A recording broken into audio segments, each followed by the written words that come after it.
Commander Elena Santos stood at the bridge of the ESS Horizon, Earth's most advanced deep space vessel, watching the strange signal pulse across her holographic display. After 15 years of space exploration, humanity had grown used to disappointment in their search for intelligent life. But this was different. Analysis confirms it's definitely artificial, Lieutenant Chen reported, his fingers dancing across the quantum interface. The signal structure is too complex to be natural. It's some kind of distress beacon, but using technology we've never encountered. Elena felt her heart race. First contact, the moment humanity had dreamed of for centuries. But something about this didn't feel right. The signal was coming from the edge of explored space, far from any known human outpost. Multiple quantum signatures detected. Chen's voice cracked with urgency. Massive objects dropping out of FTL. The space before them shimmered like heat waves rising from hot pavement. 3 vessels materialized, each easily dwarfing the horizon. Their hulls were covered in crystalline structures that seemed to pulse with internal energy. Elena had never seen anything like them. "We're being hailed," Communications Officer Rodriguez announced, her dark eyes wide. "Put it through," Elena ordered, straightening her uniform. The holographic display flickered to life, revealing a towering figure that made Elena's breath catch. The alien stood nearly 3 meters tall, with iridescent scales and multiple sets of arms. Its eyes glowed with an inner light that seemed to pierce right through her. "I am High Admiral Vectora of the Zarkax Empire," the creature announced in perfect English, its voice resonating with harmonics that made the bridge crew shiver. "You have entered restricted space." Elena maintained her composure.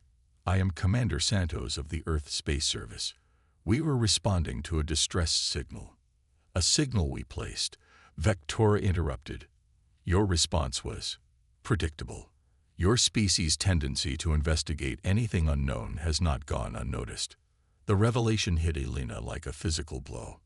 They'd been watching humanity, studying them. For how long? "The Empress requires your presence," Vectora continued. "Your species' rapid technological advancement has drawn her attention, particularly your achievements in quantum mechanics." Elena's mind raced.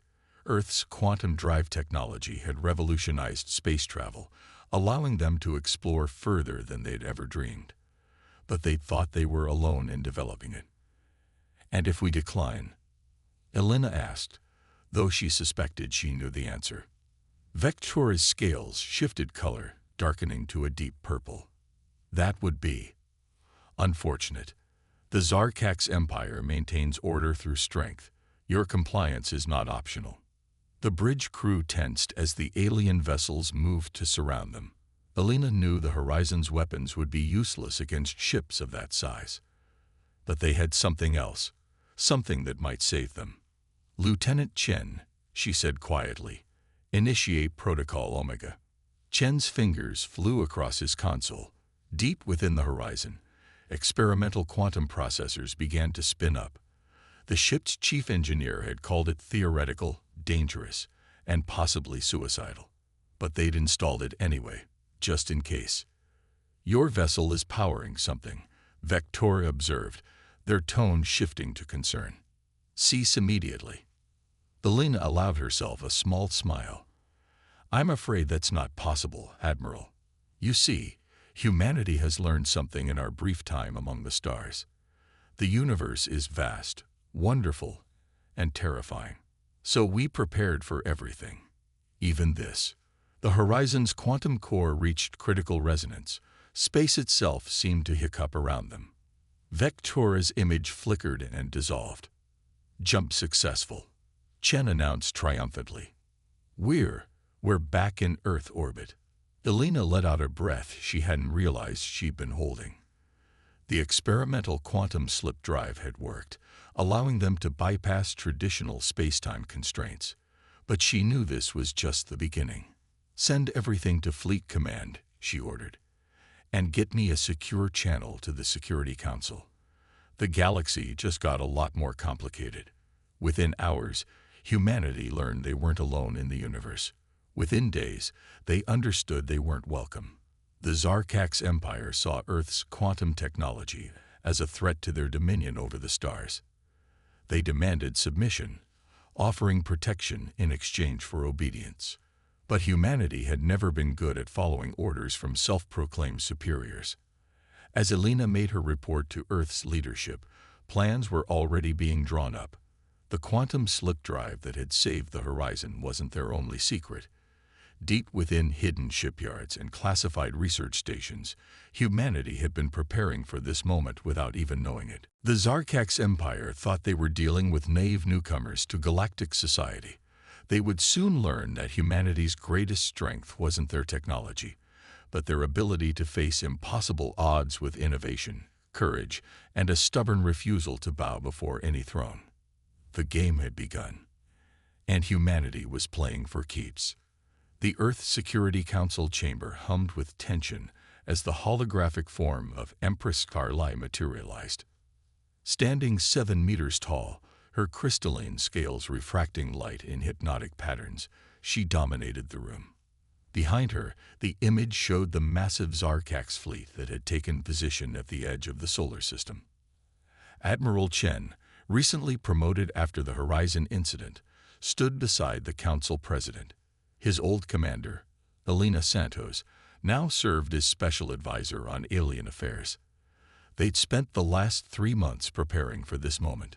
Children of Earth, the Empress began, her harmonics making the air vibrate. Your species has attracted our attention. Your quantum technology shows promise. Crude, but promising. Council President Martinez kept her voice steady. We appreciate your interest in our achievements, Your Majesty. However, you misunderstand. Carly interrupted. This is not a diplomatic exchange. We have observed your kind for decades. Your rapid advancement poses a threat to galactic stability. The Zarkax Empire has maintained order for 10,000 years by preventing any single species from growing too powerful. Elena stepped forward. With respect, Empress, humanity has no interest in destabilizing galactic society. We seek only to expand our understanding and explore. You seek to expand. Zarley's scales darkened. That is precisely the problem. In the past century, your species has advanced from primitive combustion engines to quantum manipulation. Such acceleration cannot be permitted to continue unchecked. The chamber's air grew thick with tension as the Empress delivered her ultimatum. You have 2 standard cycles to surrender control of all quantum technology, dismantle your military vessels, and accept Zarkax oversight of your worlds. In exchange, you will receive our protection and guidance. And if we refuse? Martins asked. The Empress's form seemed to grow larger. Then we will demonstrate why no civilization has successfully defied us in 5,000 years. Your worlds will burn. Your colonies will be reduced to ash. Those who survive will serve as an example to others who might consider rebellion. As the transmission ended, the chamber erupted in angry shouts and desperate proposals. But in a secure room deep beneath the council chamber, a different conversation was taking place. Project Prometheus status? Elena asked, facing a wall of screens showing hidden shipyards throughout the solar system and beyond. Dr. Sarah Chen, the Admiral's sister and head of quantum research, smiled. Better than we hoped. The new quantum cores are stable. The integration of consciousness-driven interfaces is complete. We've solved the mass energy conversion problems that plagued the early prototypes. Numbers. Admiral Chen demanded. 200 carriers, fully operational. Another 300 support vessels in final assembly. The Zarkax aren't the only ones who've been preparing. Elena studied the technical readouts. The new ships were unlike anything humanity had previously revealed. Each carrier incorporated breakthrough technologies, quantum-entangled command systems, consciousness-amplify targeting, and weapons that could tear holes in the fabric of reality itself. They're expecting us to have a few dozen outdated ships, Admiral Chen observed. The kind of fleet a primitive species would possess. Their intelligence is thorough, but it only sees what we've allowed them to see. How many ships in their fleet? Elena asked. 500 capital ships, plus support vessels. But numbers don't tell the whole story. Their technology is advanced, but it's stagnant. They haven't faced a real challenge in millennia. Dr. Chen brought up a simulation. Their ships rely on crystalline technology, beautiful, powerful, but rigid. They've perfected a single approach to space warfare. Our quantum systems are more adaptable, more unpredictable. And there's something else. She highlighted a particular section of data. We've discovered their crystalline tech has a fundamental vulnerability to certain quantum frequencies. Hit them right, and their ship's molecular structure becomes unstable. Elena remembered her encounter with Vectora, how the Admiral had reacted to the Horizon's quantum jump. They're afraid of our quantum technology because they know it could counter theirs. Exactly, Dr. Chen confirmed. They're not here to prevent instability. They're here to eliminate a threat to their dominance before we realize our full potential. Too late, Admiral Chen said grimly. How long until the fleet is ready? We can have all ships deployed before their deadline, but we'll need to maintain absolute secrecy until the last moment. If they detect our preparations, Elena finished the thought, they'll strike immediately before we're ready. So we play weak. Let them think their ultimatum has us cowering in fear. As they finalized their plans, Elena thought about humanity's history. How many empires had fallen because they underestimated their opponents?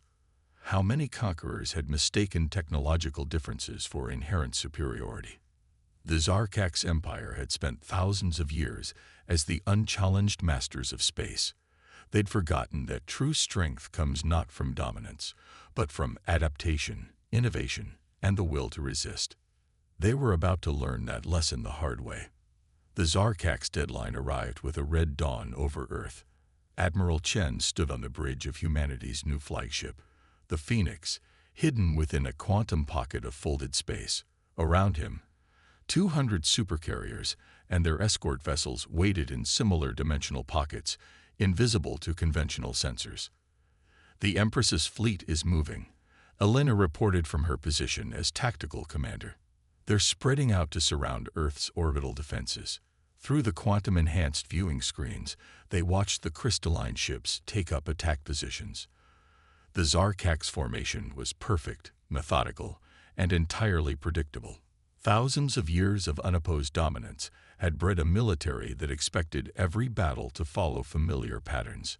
All ships report ready. Dr. Chen's voice came through the quantum-entangled comm system. She was coordinating from a secure facility on Mars, managing the revolutionary technology that powered the fleet.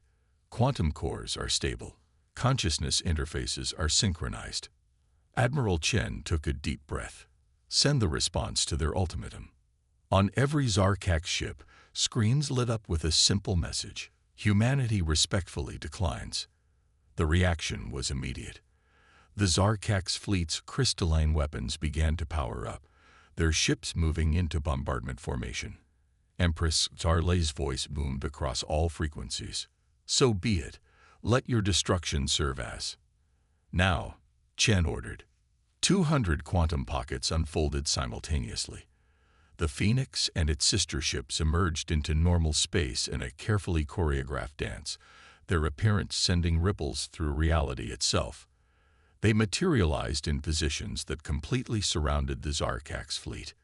Elena allowed herself a small smile at the sensor readings showing confusion spreading through the enemy fleet.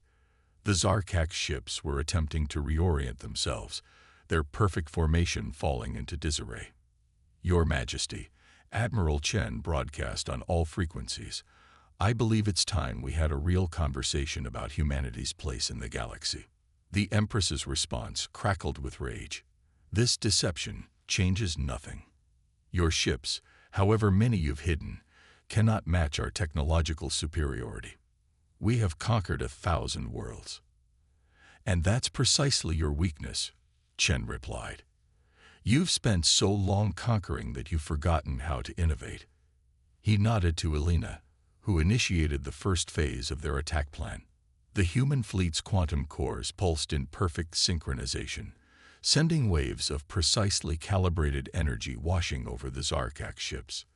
The crystalline hulls began to resonate at their fundamental frequency. Impossible. Vectora's voice cut through the comm channels. Our scans showed nothing like this capability. You saw what we wanted you to see, Elena responded. While you were watching our public space program, we were learning about you, about the quantum crystalline technology you've relied on for millennia, about its weaknesses. The Phoenix's consciousness interface allowed Chen to feel his ship as an extension of himself. Through it, he could sense the other carriers, their crews linked in a vast neural network that allowed for coordination at a level the Zarkaks couldn't comprehend. The first shots were fired by the Zarkaks, their crystal-focused energy beams lancing out at the human ships. But the quantum-entangled defense systems absorbed and redirected the energy, using it to power their own weapons. Second phase, Chen ordered. The human fleet began to move in patterns that defied conventional space warfare tactics. Ships quantum jumped in microsecond bursts, appearing and disappearing faster than the Zarkak's targeting systems could track. Each carrier seemed to be in multiple places at once, their quantum states deliberately uncertain. Dr. Chen's voice came through the command channel. The crystalline resonance is reaching critical levels. Their hull integrity is beginning to fluctuate. Through the viewing screens, they could see the mighty Zarkak ships beginning to shimmer, their once perfect crystalline structures developing microscopic fractures as quantum resonance disrupted their molecular bonds. You cannot comprehend what you're dealing with. Empress Tarlei's voice held a note of fear now. The Empire's power spans galaxies. No, Your Majesty, Chen replied calmly. You cannot comprehend what you're dealing with. Humanity doesn't seek to conquer. We don't desire an empire, but we will not bow. We will not submit, and we will not allow anyone to threaten our worlds. The battle that followed would be remembered for centuries. The Zarkaks fought with the desperate fury of a power facing its first real challenge in millennia. But their rigid tactics, their unchanging strategies, proved no match for humanity's quantum warfare. Ships danced through dimensional folds, consciousness-linked crews responding with impossible speed and coordination. Quantum weapons turned the Empire's own technology against them, creating cascade failures in their crystalline systems. And above Earth, humanity demonstrated that innovation, adaptation, and the will to resist were more powerful than any Empire's fleet. The space around Earth had become a quantum storm. Crystalline fragments from damaged Zarkak ships caught the sun's light, creating a glittering dance against the backdrop of battle. Elena watched from her tactical station as the Phoenix executed another precision quantum jump, materializing behind a Zarkak's cruiser just as its shields failed. Their adaptation algorithms are improving, she reported, noting changes in enemy behavior. They're starting to predict some of our jump patterns. Admiral Chen nodded grimly. They've survived this long for a reason. Dr. Chen, status of the quantum network. Stable, but we're seeing interesting patterns, his sister replied through the command link. The Zarkaks aren't just fighting back, they're learning. Their crystalline technology is more flexible than we anticipated.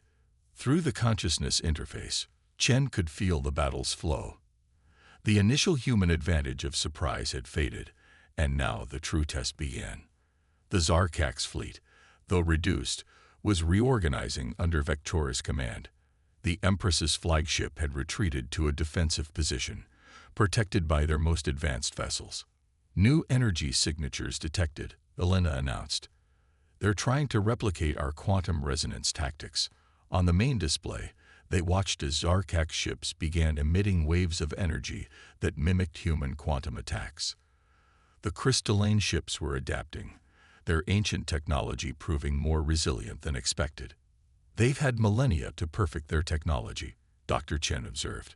We assumed they were stagnant, but maybe they were just waiting for a worthy challenge. A massive energy surge from the Empress's flagship caught everyone's attention.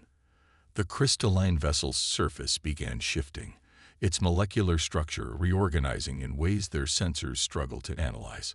All ships fall back to secondary positions, Chen ordered.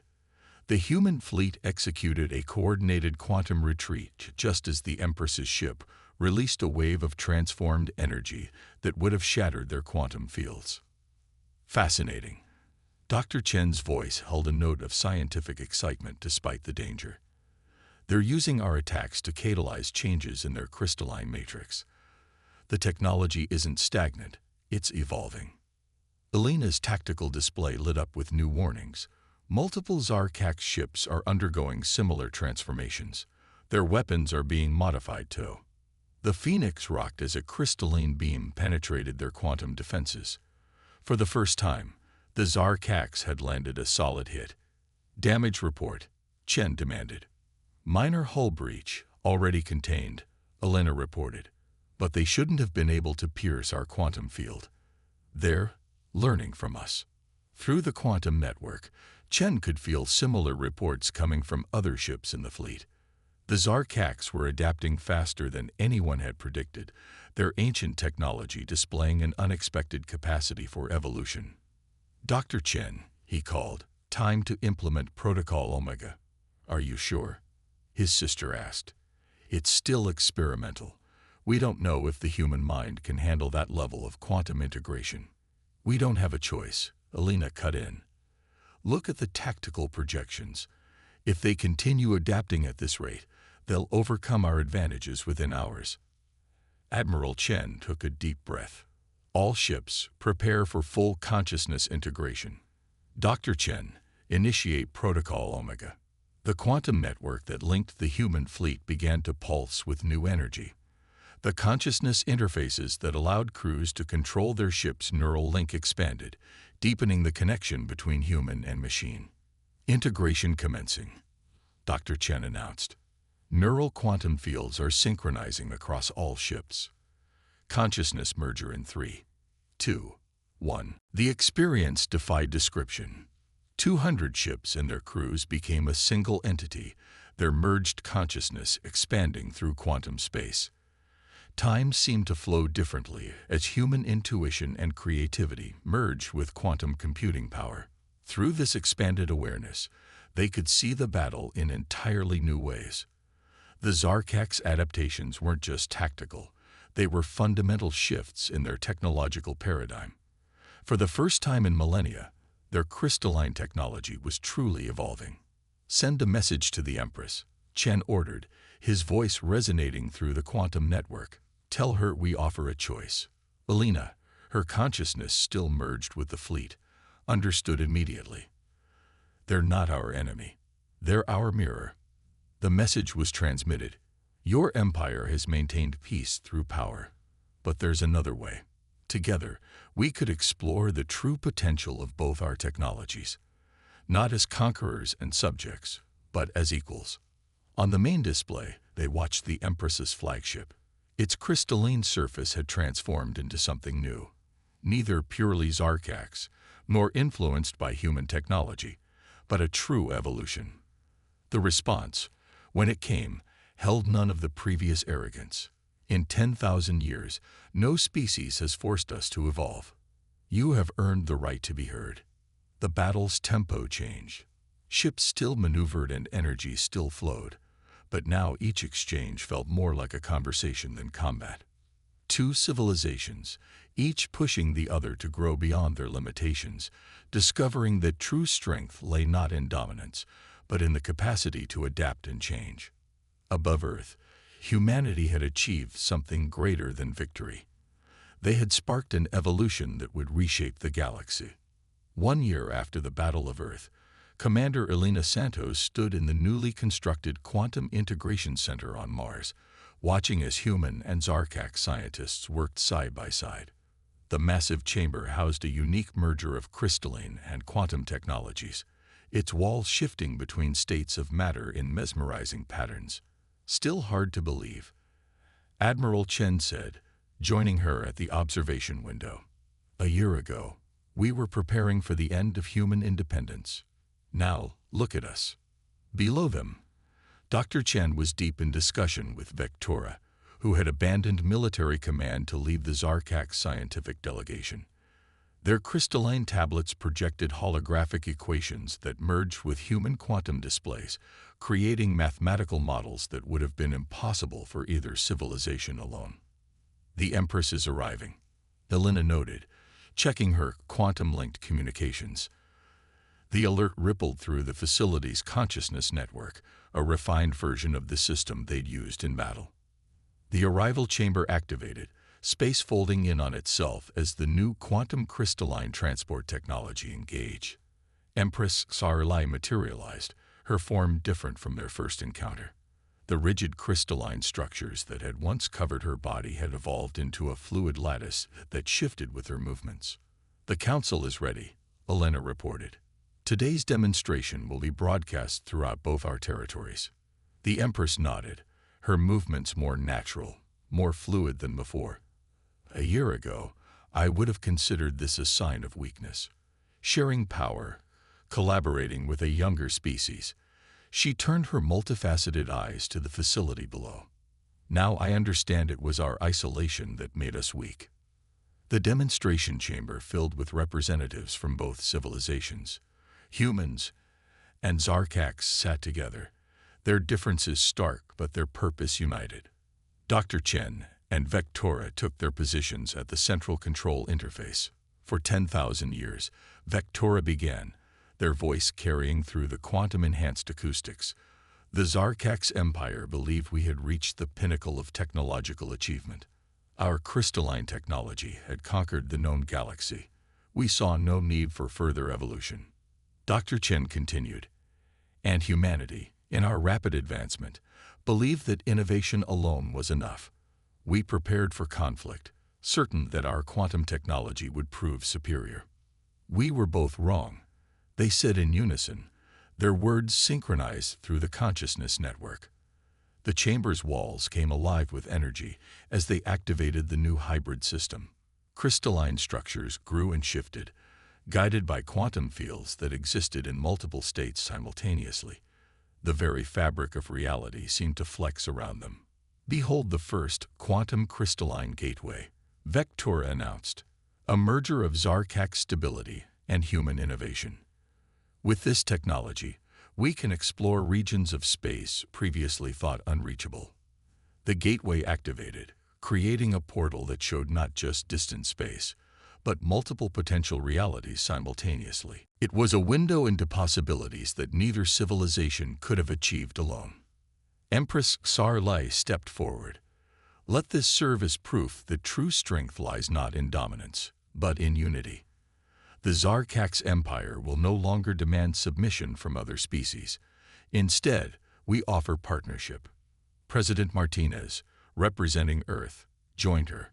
"And humanity pledges to share our innovations responsibly, recognizing that rapid advancement must be tempered with wisdom."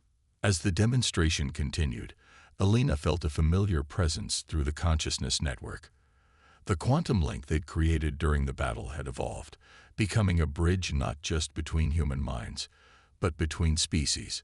Through it, she could sense the genuine change in the Zarkaks, their ancient minds awakening to new possibilities. "The other crystalline species are watching," Admiral Chen noted quietly. "The ones that submitted to Zarkak's rule centuries ago. They're beginning to experiment with their own technologies again." Elena smiled. Evolution breeds evolution. Change ripples outward. In the year since the battle, both civilizations had transformed. Human quantum technology had gained the stability and precision of crystalline systems. Zarkak's technology had awakened from its long dormancy, embracing change and uncertainty. But the greatest transformation had been in understanding. The galaxy was entering a new age, not one of empires and subjects, but of collaboration and shared discovery. Humanity had proven itself not by conquering or submitting, but by demonstrating a more powerful truth. That strength comes in many forms, and the greatest victories are those that lift all sides higher.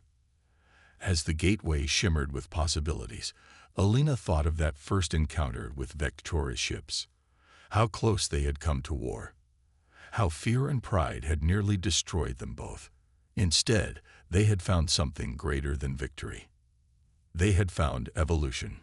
Through the quantum network, she felt the thoughts of humans and Zarkax alike, united in purpose if not in form. The future stretched before them, filled with possibilities that neither species could have imagined alone. The dawn of a new age had arrived, and it was more beautiful than anyone could have predicted.